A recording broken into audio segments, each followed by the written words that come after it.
I've got good news and bad news. Here's the bad news. Most protein bars are packed with sugar and unpronounceable ingredients. The good news? There's a better option. I'm Will, and I created IQ Bar plant protein bars to empower doers like you with clean, delicious, low-sugar brain and body fuel. IQ bars are packed with 12 grams of protein, brain nutrients like magnesium and lion's mane, and zero weird stuff. And right now, you can get 20% off all IQ Bar products, plus free shipping. Try our delicious IQ Bar sampler pack with 7 plant protein bars, 4 hydration mixes, and 4 enhanced coffee sticks. Clean ingredients, amazing taste, and you'll love how you feel. Refuel smarter, hydrate harder, caffeinate larger with IQ Bar.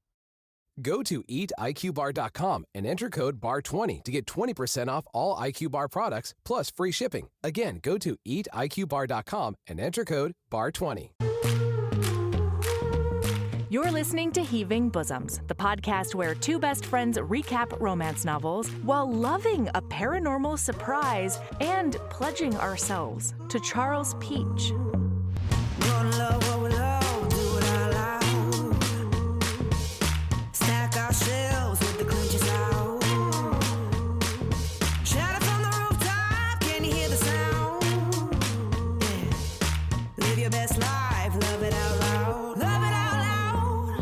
Hey HBs, we're back for part 2.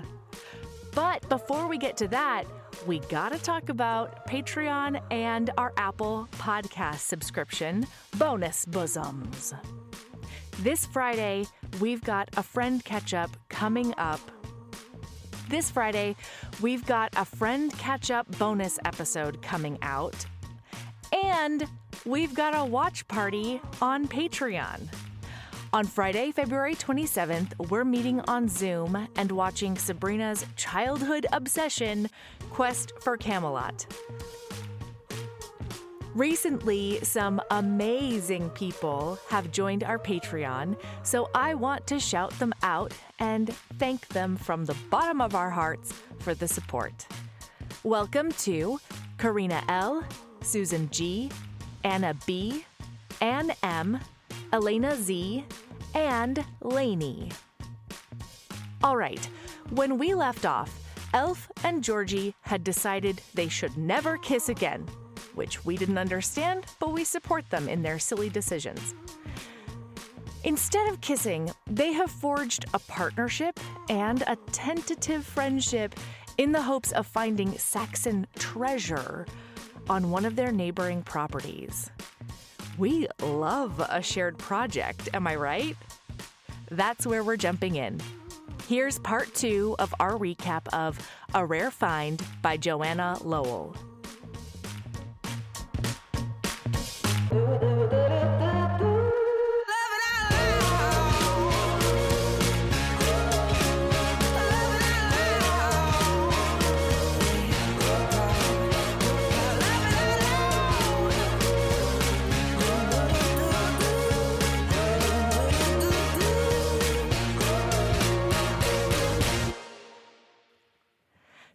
So I do have this quote talking about Elf's interest in history that was read. There's so many beautiful lines in this book that I can't possibly read all of the quotes to you, but this one was really beautiful because they essentially end up caved in, locked, like landslid into this.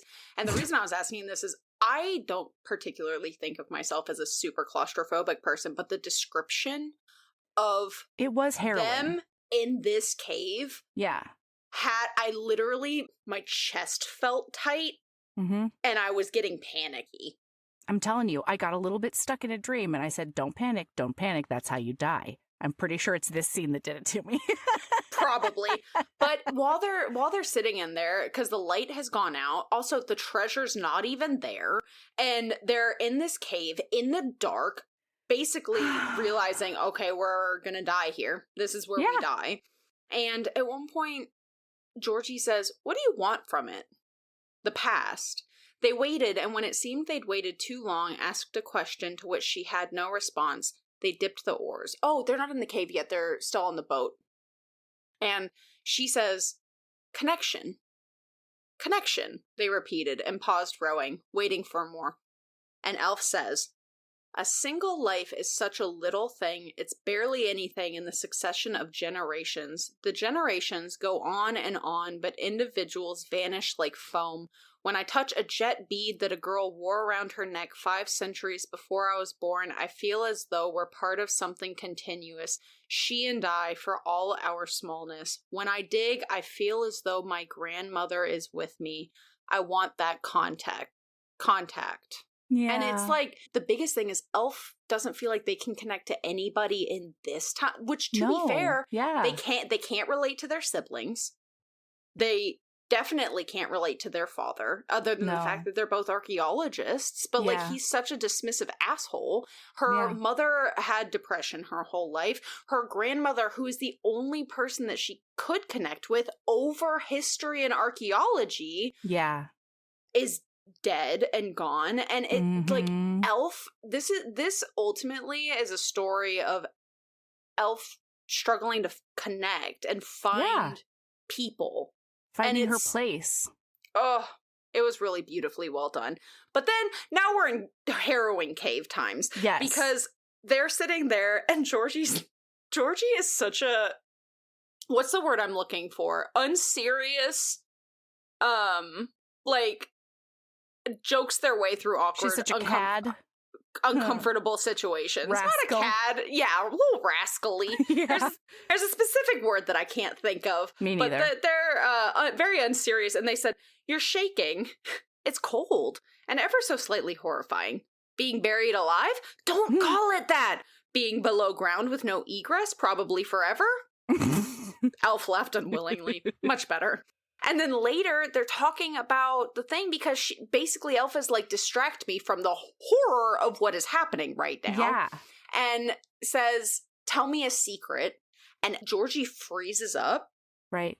And Elf is like, not like your deepest, darkest secret, although now she is aware that Georgie very interested. has a deep, dark secret. Yes. And Georgie's like, well, give me an example of what you mean by a comical secret. And Elf says, well, like about that riddle, for example. Good lord. The answer was a kiss? No. But I wanted you to. I wanted you to kiss me. I had no idea you would in that exact moment. It was more of a general condition. A general You condition. had a general condition? There was a new note in their voice. Of wanting me to kiss you. Comical. Your turn. How is it comical? Because you and me, we were enemies. Enemies don't kiss. Now we're friends, and friends don't kiss either. Who kisses then? People with purely neutral feelings? We're not debating this. And it's just like so cute. And because then Georgie later says, so, is it, an affliction that you still have? Is it chronic? And Elf is like, I mean, not right now. Buried alive? And they're like, well, not obviously that, but like, it still afflicts you though. Generally? And Elf is like, there's no generally if we don't unbury ourselves. And they're like, that's a very good point. But also like this general affliction that you have. Uh-huh. Hello? And then it's really cute. It's just so well, and this is so also, cute. I think, where Georgie tells Elf that like they were never enemies from their perspective. And they always thought that she was really intriguing and cute and kind of magnetic in her own way. And so they end up talking about a couple of different points in their childhood where Elf thought that she was being basically bullied and made fun of by Georgie. But Georgie was really just in their own little world, experiencing adolescence at the same time, kind of laughing at themselves, their friends, the predicament, you know, the surprise or whatever that happened in the moment. And Elf is getting a totally different perspective on their relationship before. And the reason that Georgie brings it up is, they say, well, it was the reason of my own general condition. And Elf is like, your own general condition? And Georgie's like, I wanted to kiss you. Then, there, in that window seat, I wanted to make you forget your book and remember me when I was away in London as I remembered you. For I did remember you. always. Always. And now Elf is looking back at everything like, oh, that's a whole different ballgame. Yeah. Okay. So they end up making it out safely. They end up not kissing more because Elf is like, no more kissing. Yeah. I don't know how to handle all I've of got these so much feelings. going on. But her dad comes home with another archaeologist, right? Isn't that when this happens? And then they all end up going out to a new dig site together. Yeah, they all end up in a carriage of this other neighbor. And this is where the friends who don't like each other comment comes up, because the dad and the guy who owns this carriage are like very combative. The dad is like actually combative, and the other guy is just like kind of joking around with him all the time. And so Georgie's like, what is up with your dad and this guy? And she's like, they're like friends. They've been friends their whole life, but they don't like each other. And Georgie's like, okay, that's a riddle on its own. That's fine. Whatever. But they end up out there. And this is when Hilda and Matilda end up jumping out of a trunk from the back of this carriage because they have snuck onto this trip together. And then and it's because they're playing wolves, and like that's charming, okay, a little bit. Except for the fact that when they realize like their dad is super pissed off that they're there, they go wolfing out into the wilderness, like through the town and into the wilderness, and nobody can fucking find them. And this is where I would lose my ever-loving mind. They do end up finding them. Yeah. And this is when Elf's father becomes not just the worst, but the worstest of the worst, because he does say, okay, well, I know you wanted to be on this dig, because the whole reason Elf wanted to be on this dig was so she could talk to one of the archaeologists there and convince him to come help her dig up the bluff. The bluff. The high point where she knew that the Northman army would have camped. And so she wants to be there really badly. And the dad's like, well, now that there's dependents here, I certainly can't handle them. And you're the woman in this situation. And so I'm sending you all home. And then they get back to town and she pulls out the bag of money that he gave her. For the carriage home from town out to their estate, which is very far. It's like 6 miles or something. Yeah. And there's like fucking buttons in there. There's like a shilling. Because he didn't give enough of a shit to make sure that they would be safe home. Honestly, I don't know. It could have been that he just didn't give a shit and he didn't look into the purse. Or it could have been him being like, I'm going to show them. This is what they get. That's fucked up. They're going to walk home. I hadn't thought of that as an option. Yeah, really, really mean. I honestly don't think that he gives enough of a thought to his children. Maybe, yeah. To do that. And I don't know which would be worse. Frankly. Truly. Yeah. Well, but then Georgie ends up seeing a neighbor who has a carriage and is doing some shopping. So Georgie gets them all a ride home. And she is this meddling, mischievous Mrs. Alderswally or something like that. Yeah, Alderswald or something. Ooh. She is the funniest old lady, and I love her. Yeah, she's great.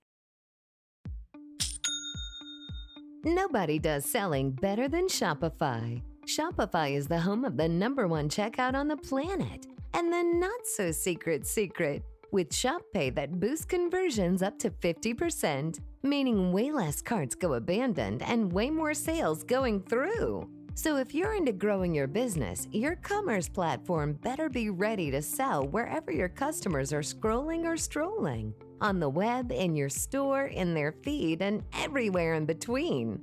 Businesses that sell more, sell on Shopify. Upgrade your business and get the same checkout that Skims uses. Sign up for your $1 per month trial period for 3 months at shopify.com/Westwood1, all lowercase. Go to shopify.com/Westwood1 to upgrade your selling today. Shopify.com/Westwood1.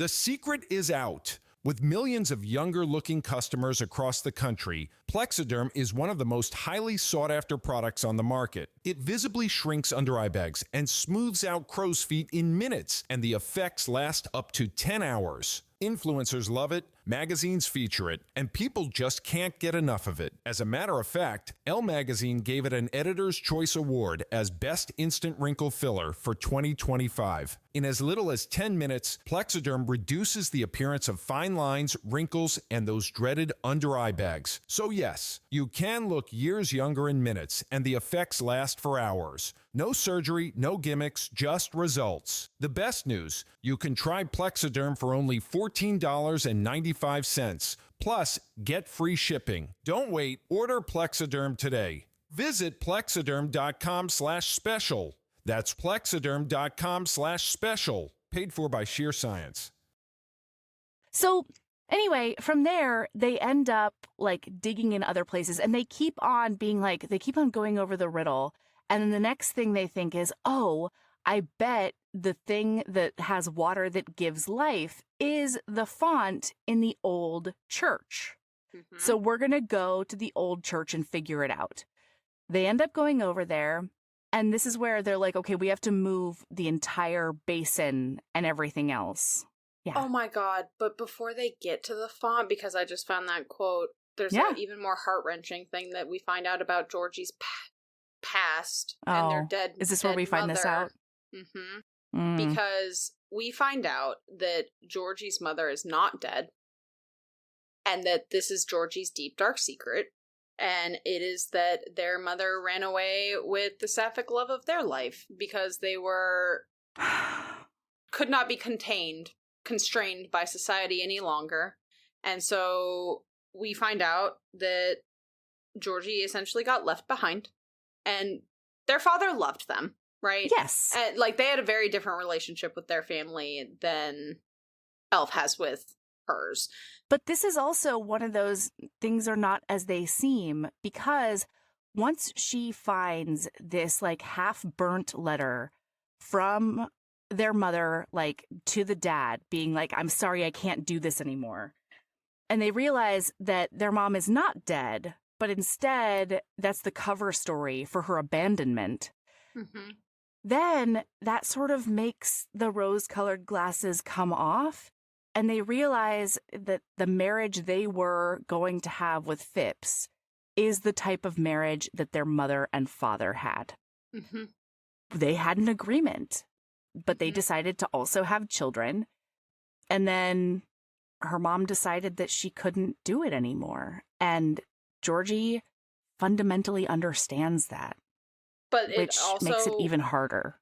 It really sucks because their mom never reached out to them, didn't tell them anything, all of these things. And the quote specifically is, Elf says to Georgie, like, oh, you care so much because you want to find her. That's what you meant. And Georgie says, I want her to find me. Yeah. And nothing could be easier if she wanted. I'm where exactly she left left me. Oh my God. That felt like such a fucking gut punch to read. I know. Oh. Yeah. It's so sad. Yeah. But now it's time for paranormal times in the church. God, the hard left turn that we take into paranormal times is wild. Because they end up getting the top of this basin down, and they realize it is like 800 pounds or something bananas. They also realize, Elf realizes that the bottom of the fountain is from the wrong time period. So there's no way that the treasure is going to be underneath it.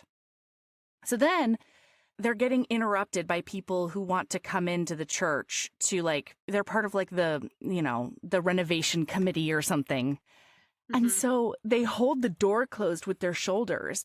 And both of them are like, it's stuck. We got stuck in here. We were just in here being super religious and very innocent. And now we're stuck. And it's so funny because Mrs. Alderwalsey does come up to the door and is like, we'll get it taken care of, blah, blah, blah. Is like monologuing at the door and then pauses, like, Say, how do you do, Mrs. Alda Walsey, so I know I'm not speaking to a door. How do you do?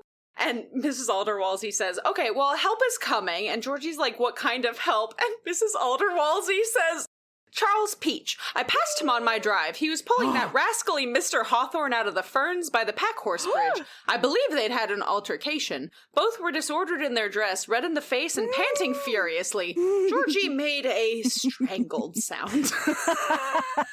And I was like, all right. oh yeah, yeah, they're definitely bits hitting bits in that. They're altercating. And they're flinting it up. Oh my God. So and then these two bitches are like, we can't get caught having vandalized the church by breaking this font. So we have to put it back up. And so they both try to heave ho, and they can't do it. It's too heavy. It's too much rock. It's full of stone. Okay. And so instead, Georgie's like, we should try something real quick. Put your like pinky finger on the side of this, and I'll put my pinky finger on the other side. And then what do they chant? Light as a feather, fast as a flea, or something? What is it? Come on. Light as a feather, swift as the air. I don't know. Sting like a beamer. Sure. Boom like a Cadillac or whatever. Exactly. Anyway, ka-chow! Yeah, wah. They and successfully then they end up levitating this fucking 1,000-pound bowl back onto the pedestal, and then they never talk about it again. They mention it no multiple times because they're like, we could try levitating this as well since that magically worked the other time. That's the one. Blah, blah, that's the blah. one time they talk about it. But one of my in favorite any meaningful lines, sense. There's one time where they're like, hey, remember when we did that thing? That was crazy. And she's like, yeah. And like, I'm sorry. This should be their entire personality and focus and the sole mission of the rest of their days. that is not inaccurate. I don't understand. I do not relate to them in this moment. But most importantly, I love Charles Peach as a side character so much. God, and one of I my love him. favorite lines in the book is, Charles Peach seemed happy, Elf said. Georgie tipped their head back, sending their laughter up into the air like birdsong. Happy? My God! He has dimples! Who would have imagined? Yeah. And I'm like... Nobody seen him smile until Phipps came to town and showed him what things are. I just love that Georgie's like, happy? I didn't know he had dimples until today. I would bet he's happy. It's so cute. So then we continue on, and they're still helping dig, and they're both doing their thing, living their lives. Yeah. And then there's been some more kisses. There's been some more smooch times. Elf has said, I regret telling you that we shouldn't kiss anymore. Mm-hmm. I think maybe we should review that policy. And then they do end up kissing quite a bit. And in and amongst all of their romping through the countryside, digging things up. And then we wake up one morning, and it is Georgie's birthday. And they are surprised it is their birthday. And they invite Agnes and Elf over for dinner without it saying it's because of their birthday. And they have dinner with the two of them. And they end up digging all day with her first, and then invite everybody over to the house. And so then Elf comes over and she's like, it's your birthday? I would have at least like tied a ribbon on your shovel or something fucking adorable. And Georgie's like, man, I kind of am delighted by the idea of a ribbon on my shovel. That's a hugely missed opportunity. Later, they say, oh, no, not quite yet, but it doesn't matter. The point is that Elf says, why didn't you tell me it was your birthday? I forgot it myself until this morning. I spent the day getting used to it. 24. Antique, she murmured. I could almost collect you. They grinned. Her humor still surprised them, and so did her presence beside them. Elfreda Marsden, eternally aloof, infinitely scornful, with those sharp eyes and that sad mouth.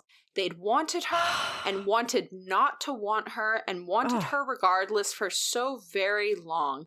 The idea they'd first formed of her was a stark sketch, a few strokes, black and white. The reality was messier, contradictory, complex. Not otherworldly at all, but human, and that much more irresistible. Oh! Joanna Lowell. Come on. Oh my god, it was beautiful. And then they end up getting invited back to Elf's house for the evening because Phipps was talking about how usually for their birthday, Georgie goes to Vauxhall and watches the fireworks and all of those things. And then Elf brings Georgie back to their house for the birthday night and takes them up on the parapet, and they've created a nest of quilts and says, I can't give you fireworks, but I can give you the stars, which is kind of like country fireworks, maybe? Yeah, and sometimes there's falling stars, but mostly they just sit there being beautiful. And then Georgie lays down in this nest and says, how far are the stars, really? They look impossibly close. Come see. And Elf does. Elf, heart thundering in her ears, lays down beside them and says, they look close, but only if they're truly that small. And then Georgie takes Elf's hand and kisses her knuckles and says, thank you. And Elf says, I know you'd rather be there in Vauxhall in London. That's the thing. They rolled onto their side, propped themselves on an elbow, and peered down at her. Their face was shadowed, the lantern light touching one cheekbone with flickering gold. I'd rather be where I am with you. Mm-hmm. And then it's horny times. And then it's a big old finger bang. It is on TM because, oh my god, Melody, you cannot just boil this beautiful scene down into, and then they finger bang. Well, tell me everything. Because Elf looks Georgie dead in their beautiful eyes and says, my plan is to make you smile like Charles Peach was smiling at St. Alkmund's. They'd been, and I want to do something with you, like Lord Philip did to him in the ferns. The corner of their mouth tipped up. What do you think they did? My god, Elf is so cute. So autistic. Because Elf says, I almost asked Lord Philip, she confessed, as we were leaving, but I couldn't figure out how to get him alone. Georgie's laugh rang out, and they flopped on their back, hands pressed to their eyes. My god. I like to gather information. You do. I know. I have thought about it. I expect there was thrusting, based on reading, observation, and extrapolation. We could thrust. Fingers must work as well as pricks. I might die, said Georgie. You're killing me. She raised up on an elbow. You don't like my plan? They folded their arms beneath their head. I love it. I love everything about it. Keep talking. Thrusting. And what else? Kissing, of course. Oh, of course. It's so lovely to kiss. Yeah. I'm sure it's lovely on places other than the mouth. Oh, and on other mouths, Georgie said. And Elf just looks at her them blankly like, I'm not sure what that means, but moving along. Mm-hmm. And she says, and perhaps licking? They might have licked each other? Ooh. Very possibly licking, said Georgie. Licking and sucking. Have you? She asked, heart skipping. Have you thrust? A few times. Licked? She got to her knees. Also, I've engaged too in a bit of sucking and rubbing. And you like doing it and having it done to you? Both. May I? And Georgie just lays back and says, please. Oh, yeah. Do your worst. And then we had such a beautiful description of the way. This is when the description of Georgie's feelings towards their body is discussed. And it was just really beautifully said, because basically Elf is very thoughtful and is like, so how do you feel about breasts? And Georgie's like, I quite like yours. Big and fan. Elf is like, well, no. But like, what about your, like, how do you feel about your breasts? And Georgie says, oh, well, I like them well enough. I liked when you had your mouth on them. Sometimes I'd as soon do without them. When they're signifying something to someone that I don't want them to signify. That's the only problem, really, for me. I like all my bits, just not the meanings people give to them. And it's just perfection.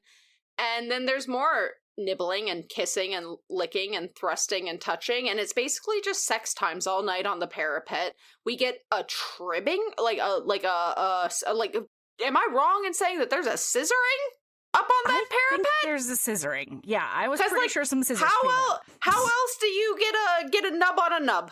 You know? This is what I'm saying. The slick flesh of one touched against the slick flesh of the other at some point here. Woohoo! And then the next morning they fall asleep up there together, and the next morning they wake up and there's more sexy times up there, and it's adorable because essentially Georgie's like, I mean, the night's not over yet. The moon is still in the sky. Yeah. And Elf is like, you're incorrigible. And Georgie's like, you're more incorrigible. You just put your hand on me. Like, we're going to bed now. Again. And the bed is the nest and the parapet. Yeah. And it's sexy times. And it's just wonderful and delightful. And I will argue that Georgie prefers these fireworks to the fireworks in London. And that's what Georgie is figuring out for the rest of the book, essentially. Because Elf is very supportive of them. You know, Elf wants them to do what makes them happy. And right now, the impression that she's under is that being in town, being an actor, you know, having this like very fast-paced lifestyle is what Georgie wants. And so there's never a moment when Elf expects them or asks them to stay behind with her. She just says, like, I guess we can meet up when we can, and otherwise you should do what makes you happy. But Georgie thinks that Elf is what makes them happy. Well, there's also this aspect, Georgie, and this comes up more explicitly towards the end of the book, at the climax of the book, right? Where Georgie realizes, after some things have happened, that Elf has never known a life where she does not know exactly what she wants and is going towards it with every fiber of her, every decision that she makes is leading her towards her ultimate goal. And Georgie doesn't have that. Georgie has never had this all-encompassing, this is what I want to do, what I am going to do with my life. And Elf literally cannot fathom an existence like that. And so Elf has taken theater as Georgie's archaeology. Yes, her end-all, be-all. Yep. Nobody does selling better than Shopify. Shopify is the home of the #1 checkout on the planet. And the not-so-secret secret, with Shop Pay that boosts conversions up to 50%, meaning way less carts go abandoned and way more sales going through. So if you're into growing your business, your commerce platform better be ready to sell wherever your customers are scrolling or strolling. On the web, in your store, in their feed, and everywhere in between. Businesses that sell more, sell on Shopify. Upgrade your business and get the same checkout that Skims uses. Sign up for your $1 per month trial period for 3 months at shopify.com/Westwood1, all lowercase. Go to shopify.com/Westwood1 to upgrade your selling today. Shopify.com/Westwood1. Also, the ass and breeches comes up because very specifically, Georgie is talking about how on stage, they're not a huge fan of the fact that even when they play men's roles, they want them their men's roles played by a woman who is like actively being a woman. And it's this fight of male role with woman playing role and all of these things. And they said, I enjoyed the challenge, but I didn't care for all the men gawking at my bum. And Elf gets all red-faced, and Georgie sees and goes, I mean, don't tell me you were gawking at my bum. Have you and been Elf gawking? was like, and then Georgie's like, you can gawk anytime. I love it when you gawk. Yeah. They're gawk mates. They're so cute. They're so cute. So then, basically the next thing that happens is that a random theater troupe comes to town. Am I skipping anything by going there? No, that's essentially well. So like Georgie's friends show up, and they're a part of this random theater troupe. It's some of their friends from the theater in London. Yeah, they're doing a tour now, Mm-hmm. which usually ends up with plays in barns. Mhm. I didn't know this about the history of theater. Yeah, so like traveling theater troupes, if you didn't have a dedicated theater or like entertainment space, is you would just kind of wherever you would go from town to town and if they could afford to host you for a night or a couple of nights and blah blah blah. I mean, there's lots of different ways to do theater in that time. Sure. That was very common. For some reason, traveling. I thought that it was more like a snake oil salesman kind of a situation, you know, where they like turned their wagon or whatever into the stage. I don't know why. I always thought that, but that's what I thought. Anyway. There were, I mean, to be fair, like you're thinking of like carnivals and stuff, like right, like where it was like they would set up kind of stuff. Like, yeah, it's not a carnival itself, but they would set up their own thing, and like that was also not uncommon. There's just a lot of different kinds. This is definitely everyone piles into a wagon and shows up and is like, "Hey, you got space for some people?" Right? Yeah. Who's going to put on a show? Our next performance, which was a term I've never heard in that context before. So anyway, they do bespeak them into existence, and they end up doing this whole play, and then they're like, let's party after, you know? They all go skinny dipping in the pond! And get drunk. And Charles Peach and his brother, both of them bring an instrument of some sort. And Charles Peach is letting loose in a way that everybody loves, especially me, Melody, including but not limited to openly grinding against Phipps while dancing. Ugh, delightful. Yeah, Georgie is skinny dipping. Elf is like, are you nude? Georgie's like, nobody can see. It's totally dark. They end up like kissing in the pond. And then the theater guy is like, yeah, we gotta like cast the next show, essentially. I'm hoping that we're going to get, bespoken into this place. And Elf is like, oh, Georgie's a really great actor. You should definitely try out Georgie. And so essentially, Georgie gets a part in the next like couple of plays, and they're invited to go traveling with the tour. And then they all pressure Elf because they hear her beautiful voice. They pressure Elf to audition as well. And Elf, remember, has a really, really hard time speaking in public. But there's been a couple of moments in the book where she's like sort of been backed into a corner and really needs to. And so Georgie has been kind of helping her because she talks about how she feels this like hum all over her body. It's an anxiety. Her description of it was really well done. Agreed. Right? In the way that she experiences the stage fright, essentially. Yes. Public speaking anxieties. Yeah. And the issue is that like public speaking can be 4 people at a dinner table for Elf, you know? Yeah. So Georgie being really supportive,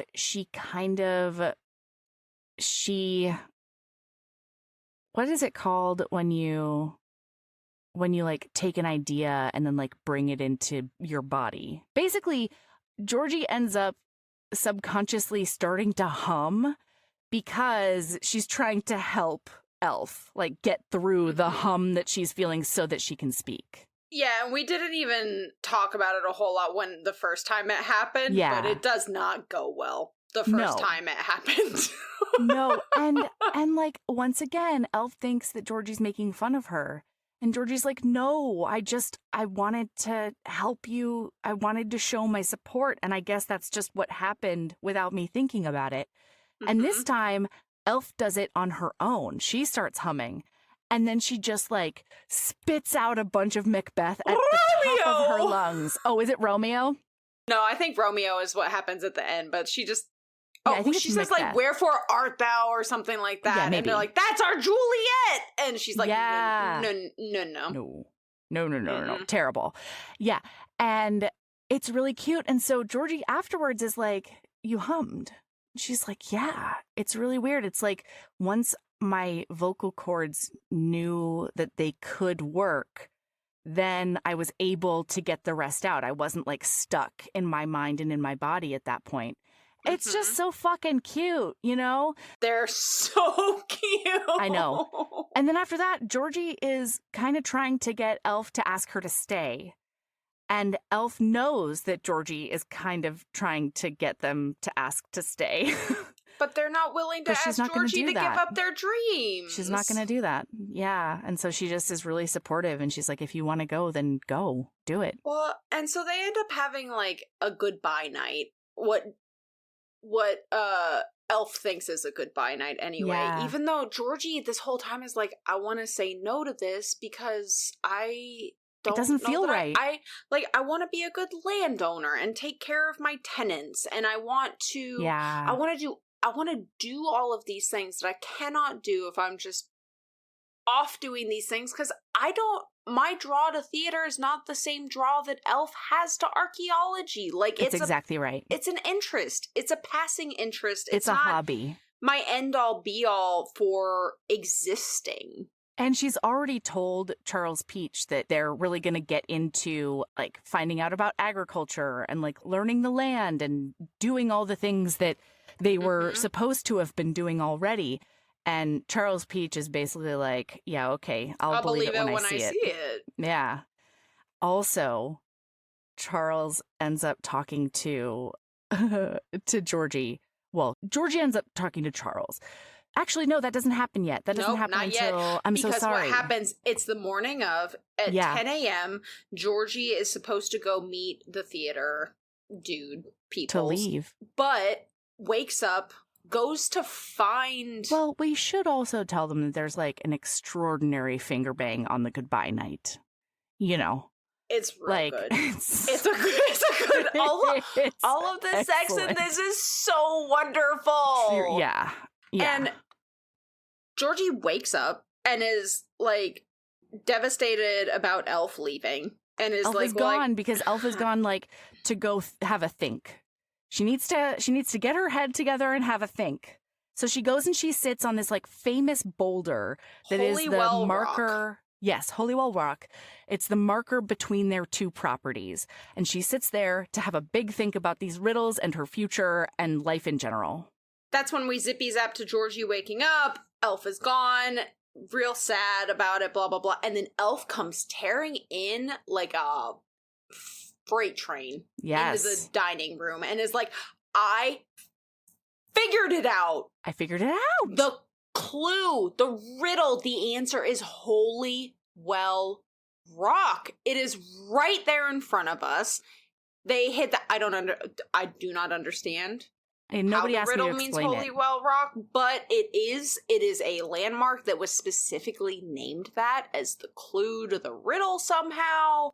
And now that I did not remember the name, but now that I know that it's Holywell Rock, it makes sense that she's like, a well is something that gives water that brings life. Life, water, and there's like sun beneath. At the top of it.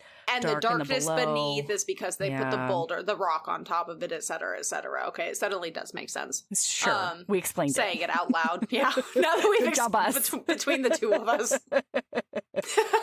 So then they go and they're like, let's move this bitch. But it is a 2-ton rock. Okay, yes, like this thing is even with their paranormal levitation, they try to levitate not it. Capable. And this is also why I was like, Joanna Lowell, I don't understand why you did it at that one time if it's not going to come back later. You know what I mean? Like, what? Well, was it did come back later because the point? They tried it. No, that is not it coming back. That is it being referenced again. Well, what does in fact come back is this thing that they have talked about for many, many, many times over the book about how Charles Peach has a history of carrying a horse on his back. An entire horse. And they're like, Elf pulls away from the rock and looks at it and is like, how many horses do you think this rock is? And Georgie's like, it's a cool 3 horses minimum. But I know exactly who to call about horses. And so like, Charles Peach, come break your back for us more. Oh my God, but before I have done any of the promises that I told you I was going to do. But the way that happens it is really beautiful. Very cute because, and I didn't highlight that. What is wrong with me? I don't like, and I'm not going to Search look it it. up because I'll take, yeah, okay. Search it. It's really good.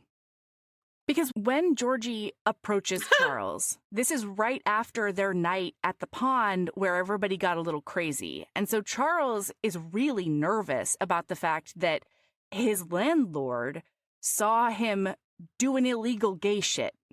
You know, like it's actually really perilous for him right now. By the way, the chant is light as a spirit, light as the air. Okay, well, that's stupid. Because light as a feather, fast as a bug is better. Yeah. Whatever I said was better. Also my Cars reference. My Lightning McQueen reference. Yeah.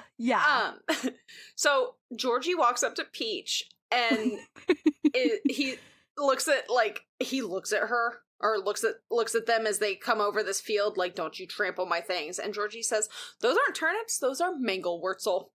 Yeah. Peach straightened abruptly. And Georgie then launches into this accounting of mangelwurzel and all of the research that they've done. And they're like, and I know I haven't done it yet, but I'm going to. I'm researching it. I can't do it quite yet because I don't have the land. And like, blah, blah, blah, blah, blah, blah. And then they're like, okay, I need to put him at ease. And they said, last night was he says, last night were a bit of a frenzy. Everybody jumping about like grasshoppers. Jolly good fun. Georgie tried to sound as jovial as possible. Everyone deserves some. You won't go making any big fuss then, out of what was a trifle? And they say, I wouldn't dream of making a fuss. If it wasn't a trifle, even better. And then a longer pause as they debated their next words. What the hell? I don't think it's a trifle to him, they said. Peach's mouth opened, but no sound came out. The weed fell to earth. He looked down at it, and then Georgie's sinking heart rose up again. A dimple flickered in his cheek. And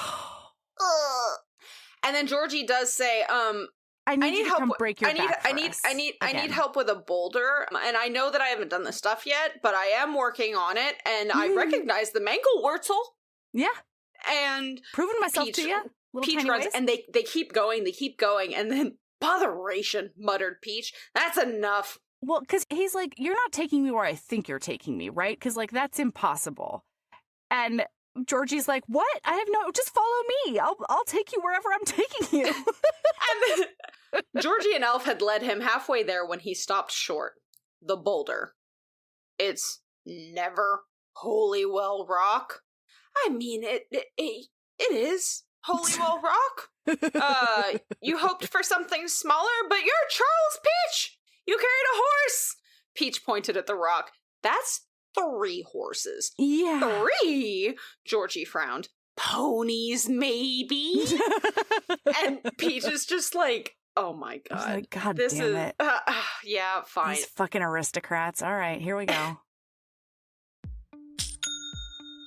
Nobody does selling better than Shopify. Shopify is the home of the #1 checkout on the planet. And the not-so-secret, with Shop Pay that boosts conversions up to 50%, meaning way less carts go abandoned and way more sales going through. So if you're into growing your business, your commerce platform better be ready to sell wherever your customers are scrolling or strolling. On the web, in your store, in their feed, and everywhere in between.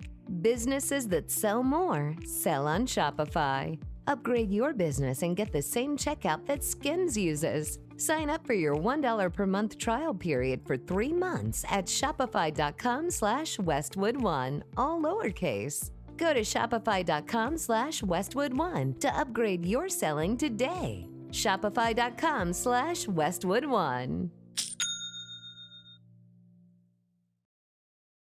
So they end up working together, and they do successfully get the rock off and dig around down there, and they find the chest, and it is in fact full of treasure. Loot!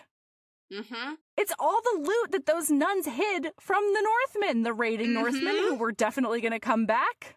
Mm-hmm. So when they get back to Elf's house, it just so happens that the dad and this famous archaeologist are back. Nope. No. Why not? Because they went to a different dig that's a little bit closer, but it is still far away. They go there. That's what it is. She takes a coin Yes. And Georgie's like, well, we have to go. And Elf is like, oh my God, You it's don't have after to 10. go. You missed your thing. You can't miss your Yeah. thing. Go talk to them. Maybe it's not too late. And Georgie realizes It's not where I want to be. Yeah, but they can't say that because Elf is going to think of them fickle. And so oh, I forgot about that. Yeah. they go off and they're like, we're going to get you a ride. Mrs. Aberfaldy. Hodswallop Yep. is going to take you. And boy, Mrs. Alberwald She's Bushel so excited about is it. so excited to push this into Lord Marsden's face. Yeah. Because he was rude one time, and by God, she won't stand for it. He was rude one time that she'll mention. Yeah, He's rude it was the final every time. straw. It was the final straw, is what it was. That's right. So this is when Elf ends up there. She finds it so hard to speak. Yeah. But she does finally get out that she found a coin and also all of these fucking dudes are shoving that, like, throwing out things. Like, what about this? What about this? What about this? What about this? And she's like, I need everybody to shut the fuck up for 3 seconds so I can get the fucking words out. Yeah. She finally gets the word out and she's like, I found a coin. I found proof that they camped there on the bluff. Mm-hmm. And her father immediately takes the coin and takes credit for everything. Mm-hmm. I was so fucking mad. Yeah, he's like, "Oh yes, this was my dig that I have been doing." And meanwhile, he's been telling her, like, give it up. Stay the fuck away from there. There's better things we can be doing. He's been discouraging her, and then all of a sudden it's his wonderful idea. And so they're like, "Wow, you did all of this, Marsden?" And he's like, "I sure enough did. Very me. Definitely all that." And so This Elsa's is the realizing that, like, it doesn't matter what she does. They're never going to accept her. Yeah, they don't even think of it as, like, an option when they're discussing their next steps. Mm-hmm. To the point that she's like, am I going to get to go to the meeting, the special meeting that you're calling with the rest of them to tell you what I found? You're now hosting it at my house? Yeah. And they're like, well, normally we wouldn't do that. You might be allowed to come to this meeting. Because of this, pull some strings. But she realizes they're never going to accept me. No, they're never going to let me into their their fancy men's club. And it's liberating for her. Mm-hmm. I loved that. Yep. I mean, she ends up, like, cry laughing because it's just this huge weight lifted when I think early in the book, Elf would have just been devastated, period, the end. Yeah. You know? And now she's like, well, because her eyes have been opened by knowing Georgie and, like, all of these things. And it's like, wow, okay, this is just, I don't need these never fucks. change. Yeah. And then she walks outside and tearing down the lane on horseback. Yes. Is Georgie. Ugh. Georgie comes up and says, what happened? What did your father say? Is the Barrow Prince coming to dig? You first. What happened? Did they rescind the offer? Did you get the thing? And they said he did not rescind his offer. I declined it. Oh. I declined it, then I attended to some pressing business, and then I tried to catch up with you. I wanted to be here, they explained, in case you required a spokesman. I didn't. I acquitted myself quite well, in fact. She did. I said what I had to say. There was much excitement. And they're like, so these are happy tear tracks? And nothing is said. And then Georgie says, I'm staying. Yeah. I seem fickle, don't I? Frittering and flittering, dithering. Their laugh was strained. I've always admired your conviction. At times I was jealous of it and offended by it, and until this summer I didn't understand it one jot, but I admired it. I lack conviction. I haven't dedicated my life to anything. Not like you have. I realized I couldn't dedicate it to the stage. I'm not sure if the stage is the problem or the dedication. Elf says, you don't seem fickle to me. And Georgie's like, what do you mean? Like, how so? And Yeah, she says, tell me everything. You might not have centered all your energy on a single enterprise, and you might not ever, but it doesn't follow that you aren't dedicated. You're dedicated to enlivening life. You enliven life for the people around you as much for me. You make bonhomie contagious. No matter the situation, you try, always, to make it better. You're a show-off. They frowned at that and her lips twitched. You're an incorrigible show-off. You attract so much attention to your own person, it's easy to miss the fact that what you're doing is often in service of someone else. You've helped me immeasurably. The tense lines bracketing their mouths softened. We found the gold. And we had fun doing it. I've never had so much fun. And then they step forward and their hands brush. And Georgie says, I'm staying for you. Not only for you, it's just everything else I want connects to you, to how I feel about you, to how I feel about myself when I am with you. I suppose I could say I'm staying for everything. Or that you're everything. You're everything. Oh. May we please go behind the tree so I can kiss you? I need to kiss you so And then badly. Yeah, they do. They go around the tree and then they tell Elf that the pressing business they attended to was getting one of their acting buddies to play their brother and sack the steward. And now they asked Phipps and Peach to accept the positions of chief steward and resident steward, and they're going to spend many long hours at the steward house taking care of things that they have to work together. And all of these things, and then they say, "Oh my god!" And then they say, "It'll be fine. Harry will find out eventually, but he'll come around, I think. Anyway, he'll at least appreciate that I'm staying out of trouble." She raised her brows. "Staying out of trouble? Staying out of London, at least. And when I'm 5 and 20, you and I can go together. You should experience Vauxhall at least once. We won't stop at London, though. We'll travel the whole world, provided I've got my estate in order and your dig has concluded." Her dig.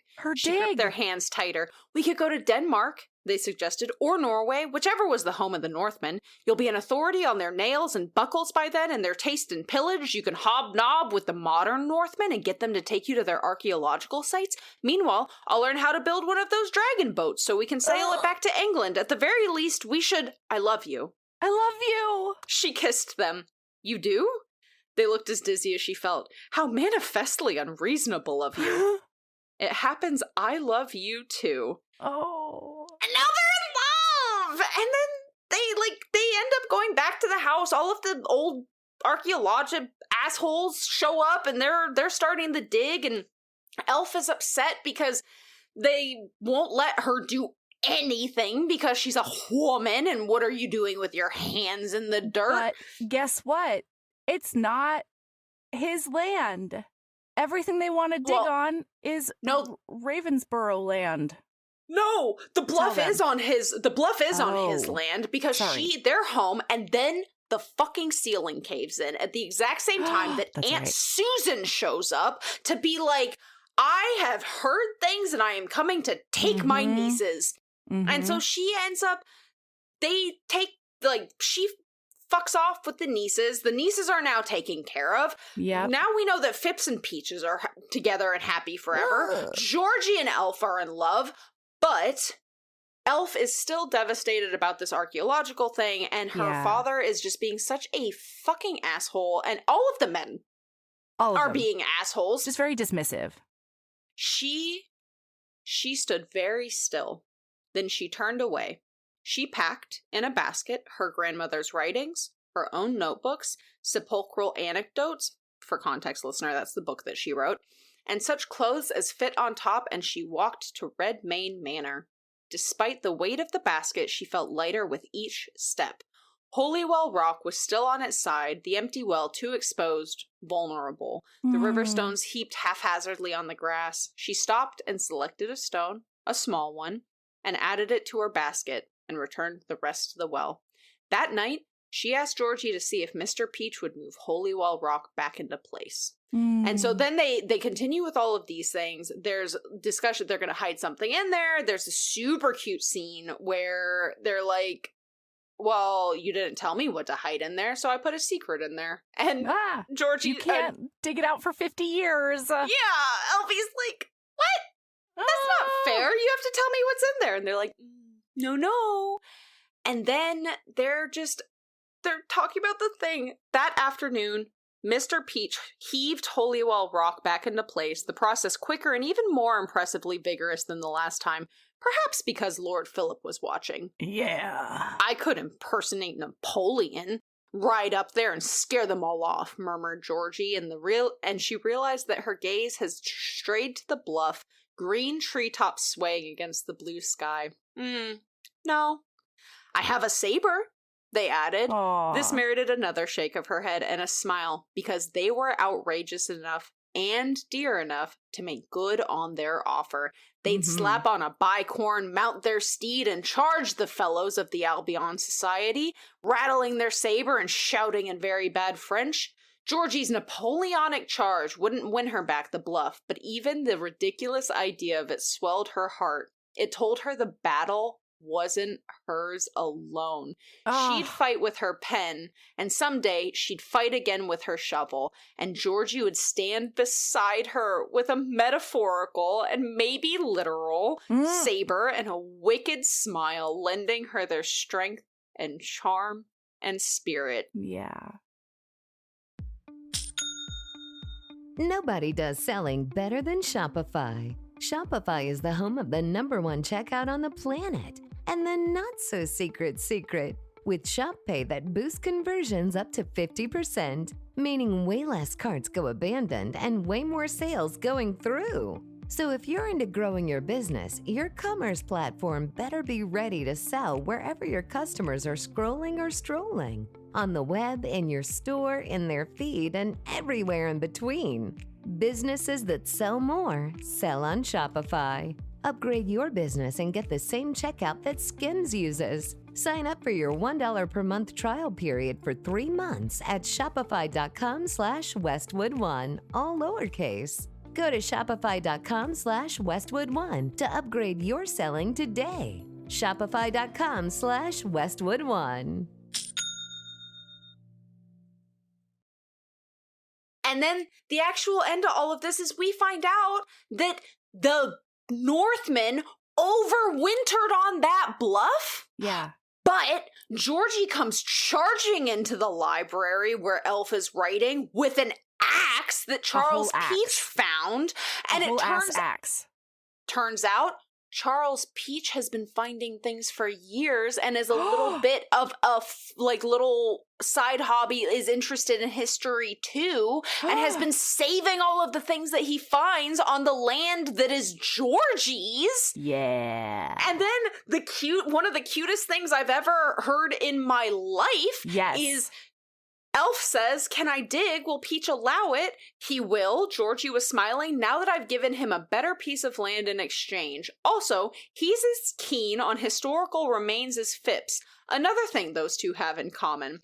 Phipps is already talking about the day they merged their Arrowhead collections." Oh my God. And then on top of that, she's like, "Oh my God, but I can dig there?" And Georgie says, "Absolutely. Notify your father, the Barrow Prince, whoever you please. This is my property. No one can wrest away control. If some fellow wants to participate, he must beg my permission, which I will only grant if you want assistance." That's right. And so basically they leverage this discovery and this power to getting her a fellowship in the society. She's like, "I was going to start my own, but I still might. But I'll play their game for a little while at least." Yeah. And she gets taken seriously as an archaeologist. It's great. Oh my God. The end. It was so good. There's so many.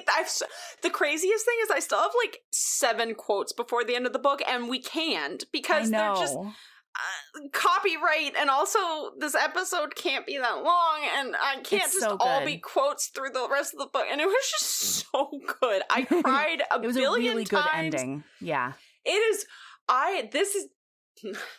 Well, you heard it here first, folks. This is the book that got Sabrina, myself, Sabrina Bradley, recording from Appliance Apocalypse here in Louisiana. This is the book that got them through it. Yes. You can do it. Yeah. All right, Sabrina, what's your lady love? My lady love is God, this week sucks. This week sucked. And on top of that, coming out of depressive funk and entering the world again generally sucks because the world sucks. But it kind of goes along with like connection and all of that. It's just connection. Having people give a shit about you and fostering people giving a shit about you and you giving a shit about them. And it's, I think it's just, like, I think my lady love is just genuine connection. And more specifically, connection that doesn't wither with an absence, you know? Absolutely. Yeah, absolutely. Because coming out of this, there are friends that I haven't really talked to in like a month and a half. Hell, you and I have barely talked. I know. Since we've been on break. Like, we haven't been seeing each other as much either. And just genuine connection is my lady love. And I think that that's especially critical in the now times. You know? General community. now times, personal now times, but fostering a quality, genuine community and the connection that you have with those people is my lady love. And I don't really know how to put it into words because the way that I feel about it right now, I'm still in the middle of it. Yeah. Right? You're still processing.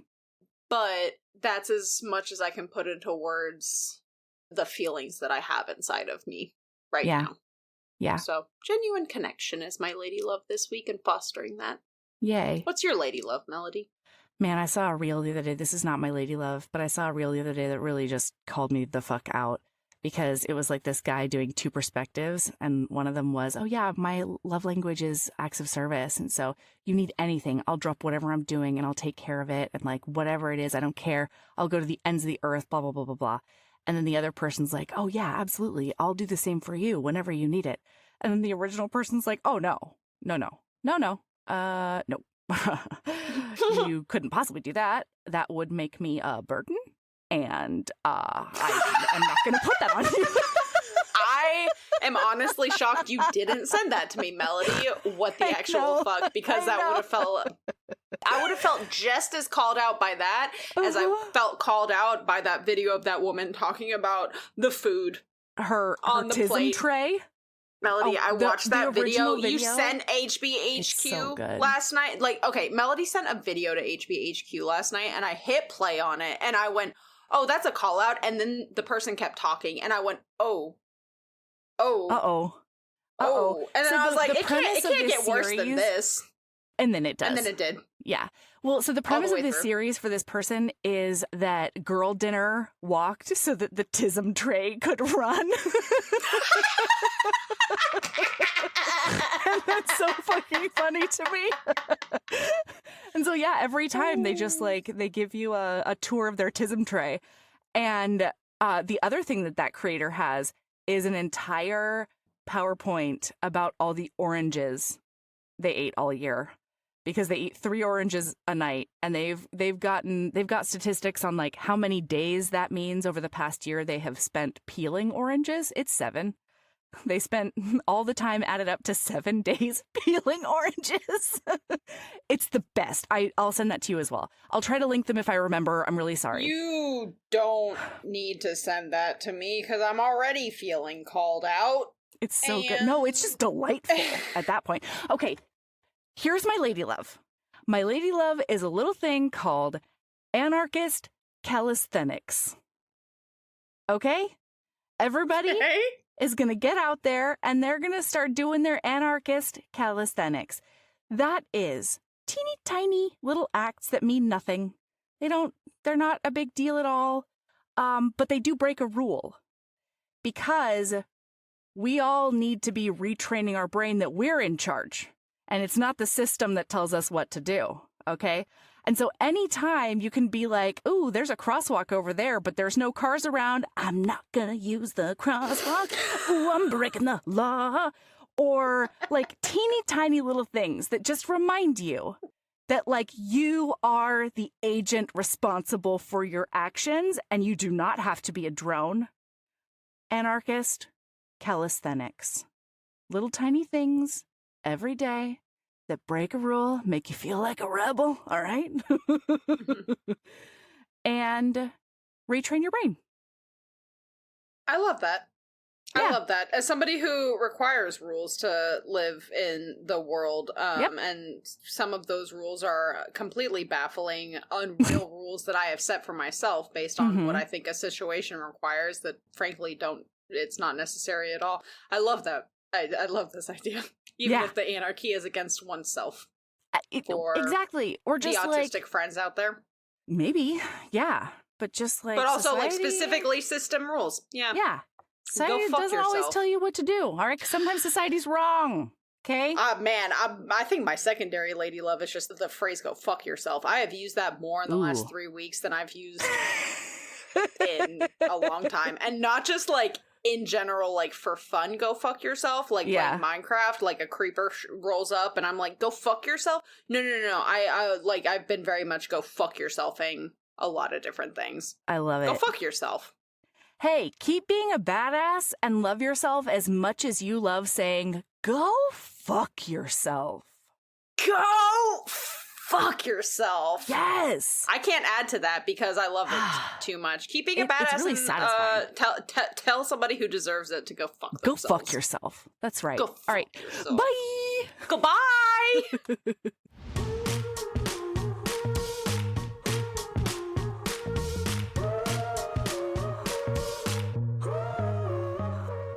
Thank you for listening. Next week, we'll be back with another archaeological adventure, Temple of Swoon by Joe Segura. Heaving Bosoms is produced by us, Melody Carlisle and Sabrina Bradley. Editing is done by me, Melody Carlisle. Our theme music is by the incredible singer-songwriter Brittany Fonts, and our art is by the ultra-talented author Kate Pryor. If you like our show, remember to follow us on your favorite podcast app, rate us 5 stars, and leave a review. That one small action is a huge way to help the show. If you want to get in touch with us for advertising inquiries or anything else, you can email us at heavingbosomspodcast@gmail.com. If you want more of us, visit patreon.com/heavingbosomspodcast. You can also find us on Instagram at Heaving Bosoms, on TikTok at Heaving_Bosoms, and in our Facebook group, the Heaving Bosoms Geriatric Friendship Cult. See you next week.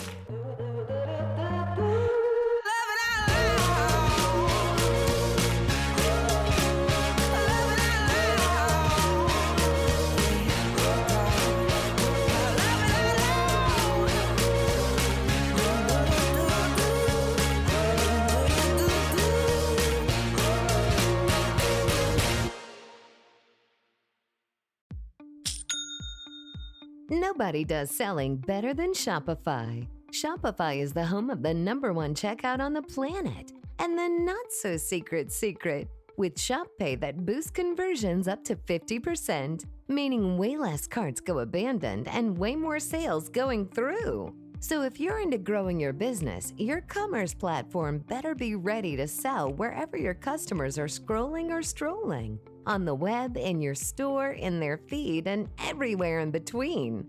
Businesses that sell more sell on Shopify. Upgrade your business and get the same checkout that Skims uses. Sign up for your $1 per month trial period for 3 months at shopify.com/Westwood1, all lowercase. Go to shopify.com/Westwood1 to upgrade your selling today. Shopify.com/Westwood1.